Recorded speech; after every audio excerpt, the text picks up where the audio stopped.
Friends, स्वागत है आपका मेरे YouTube channel medical lab testing knowledge में। तो फ्रेंड्स, जैसा कि आपने मेरी पिछली वीडियो में देखा कि डाउन सिंड्रोम क्या होता है, ये कितने प्रकार का होता है, इसके क्या क्या लक्षण होते हैं। अब उसी को हम आगे कंटिन्यू करते हैं कि डाउन सिंड्रोम डायग्नोसिस। तो फ्रेंड्स, प्रेगनेंसी के दौरान स्क्रीनिंग टेस्ट कर यह पता लगाया जा सकता है कि बच्चे को डाउन सिंड्रोम का खतरा है या नहीं। कुछ मामलों में क्या होता है, बच्चा पूरी तरह से स्वस्थ हो जाता है, जबकि स्क्रीनिंग के दौरान माँ का टेस्ट पॉजिटिव आता है, यानी कि जो प्रेग्नेंट पेशेंट है उसका टेस्ट पॉजिटिव भी होता है। तो उस कंडीशन में डॉक्टर कुछ आगे टेस्ट भी कराता है। तो जैसे सबसे पहले डॉक्टर क्या करता है, उससे पहले एक अल्ट्रासाउंड कराता है, जिसे हम न्यूक्लियर ट्रांसलेंसी टेस्टिंग बोलते हैं। न्यूक्लियर ट्रांसलेंसी टेस्टिंग बोलते हैं। इस टेस्ट में गर्भ के अंदर बच्चे की गर्दन के पिछले हिस्से में मौजूद तरल पदार्थ का पता लगाने के लिए गर्भावस्था की फर्स्ट ट्राइमेस्टर के दौरान ये अल्ट्रासाउंड कराया जाता है। इसके अलावा कुछ ब्लड टेस्ट भी डॉक्टर कराता है, जैसे ड्यूल मार्कर टेस्ट या FMF, जिसे हम फीटल मेडिसिन फाउंडेशन भी बोलते हैं। ठीक है फ्रेंड्स, इसके बाद क्या करता है डॉक्टर, कई बार डबल मार्कर भी करा देता है, ट्रिपल मार्कर भी कराता है और क्वाड्रपल मार्कर भी करा देता है। यानी कि जो ट्रिपल मार्कर और क्वाड्रपल मार्कर टेस्ट होते हैं, ये सेकेंड ट्राइमेस्टर के टेस्ट होते हैं। ये टेस्ट 15 से 22 वीक्स के बीच, यानी 15 to 22 वीक्स के बीच ये टेस्ट कराए जाते हैं। ठीक है फ्रेंड्स, तो एक टेस्ट डॉक्टर कभी कभी कराता है सेल फ्री DNA। तो हम बात करें सेल फ्री DNA क्या होता है।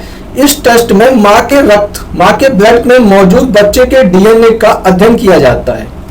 यानी कि जो प्रेग्नेंट पेशेंट है उसका ब्लड सैंपल लिया जाता है और उस ब्लड सैंपल के अंदर जो बच्चा, यानी जो होने वाला बच्चा है, उसका DNA की स्टडी की जाती है। ठीक है फ्रेंड्स, ये टेस्ट जो है सेल फ्री DNA, ये फर्स्ट ट्राइमेस्टर में ही किया जाता है। अगर मान लो इन टेस्टों करने के बाद भी अगर उसकी स्क्रीनिंग पॉजिटिव आ जाती है, यानी कि मान लो क्योंकि कुछ ही टेस्ट कराता है डॉक्टर, ऐसा नहीं कि सारे टेस्ट कराए एक साथ, डबल मार्कर करा दिया या समथिंग कुछ और, ट्रिपल करा दिया या क्वाड्रपल करा दिया या सेल फ्री DNA करा दिया, इनमें से एक या दो टेस्ट कराता है। अगर इनमें स्क्रीनिंग पॉजिटिव आती है तो फिर डॉक्टर आगे नेक्स्ट स्टेप पर चला जाता है MBFD। MBFD मतलब जिसकी फुल फॉर्म होती है maternal blood for fetal DNA। अगर ये टेस्ट भी डॉक्टर नहीं कराता है तो कभी कभी क्या करता है डॉक्टर, सीधा फिर जो इम्यूनोसिंथेसिस करा देता है। अब ये इम्यूनोसिंथेसिस क्या होता है, इम्यूनोसिंथेसिस एक फ्लूइड लिया जाता है इस सैंपल के लिए, मतलब इसका टेस्ट करने के लिए एक फ्लूइड होता है जिसे हम एम्यूनिटिक फ्लूइड बोलते हैं। वो फ्लूइड लिया जाता है। अब वो फ्लूइड जो कहाँ होता है, जो बच्चा होता है पेट के अंदर, उसके चारों तरफ जो पानी सा होता है उसे हम इम्यूनिटिक फ्लूइड बोलते हैं। वो सैंपल वहां से लिया जाता है और उसके बाद उसका इम्यूनोसिंथेसिस टेस्ट किया जाता है। यह सैंपल एक एक्सपर्ट डॉक्टर ही लेता है, हर कोई टेक्नीशियन इस सैंपल को नहीं कलेक्ट कर पाता है। ठीक है फ्रेंड्स, तो आइए आगे चलते हैं।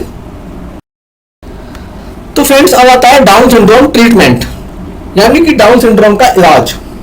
डाउन सिंड्रोम के साथ पैदा होने वाले बच्चों में आगे चलकर कोई बड़ा जन्म दोष नहीं दिखाई देता, लेकिन कुछ लोगों में कम से कम एक जन्म दोष तो होता ही है या फिर आगे चलकर सामने आता है। इस विकार के साथ पैदा होने वाले कई बच्चों में कम से कम हल्की फुल्की बौद्धिक विकलांगता देखने को मिलती है। हालांकि डाउन सिंड्रोम के लिए कोई मानक उपचार नहीं है, यानी कि अगर सीधा बोलें तो इसका कोई भी इलाज नहीं होता है। इसलिए आवश्यक उपचार स्थिति के आधार पर हर दूसरे व्यक्ति में अलग अलग हो सकते हैं, यानी कि जो इसके सिम्टम है वो हर व्यक्ति में अलग अलग हो सकते हैं। ऐसा नहीं कि सभी में एक से सिम्टम देखने को मिले, जिसे आमतौर पर दवा या फिर अन्य, यानी कि जो मेडिसिन है या अन्य साधनों का उपयोग से प्रबंधित किया जा सकता है। इसलिए जरूरी है कि अगर बच्चे के स्वस्थ और बेहतर जीवन जीने की मदद करने के लिए कुछ थेरेपी दी जा सकती है, यानी कि कुछ थेरेपियों के थ्रू उस बच्चे को थोड़ा ठीक किया जा सकता है। जिनमें सबसे पहला आता है स्पीच थेरेपी, जैसा कि आप यहाँ पे स्क्रीन पर देख रहे हैं। स्पीच थेरेपी, फिजिकल थेरेपी, व्यवहारक चिकित्सा या ऑक्यूपेशनल थेरेपी। तो सबसे पहले हम बात करते हैं स्पीच थेरेपी। स्पीच थेरेपी क्या होती है? स्पीच थेरेपी में भाषा और आपके कम्युनिकेशन स्किल को सुधारने का प्रयोग किया जाता है, यानी कि इस थेरेपी के अंदर उसकी भाषा को ठीक करने के लिए और उसका कम्युनिकेशन स्किल को सुधारने के लिए स्पीच थेरेपी दी जा सकती है। दूसरा आता है हमारा फिजिकल थेरेपी। फिजिकल थेरेपी क्या होती है? यह थेरेपी शरीर के संतुलन और पोस्चर को बेहतर बनाने के लिए की जाती है। साथ ही ये ताकत बढ़ाने में भी मदद करती है।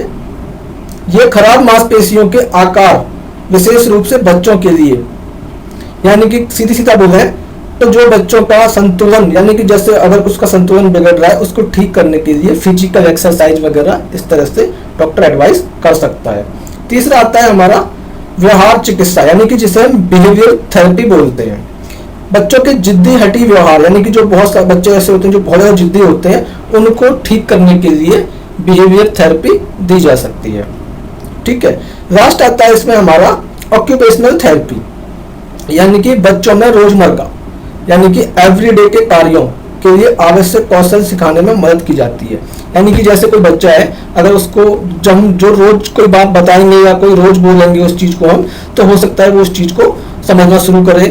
तो इस थेरेपी को हम ऑक्यूपेशनल थेरेपी बोल सकते हैं।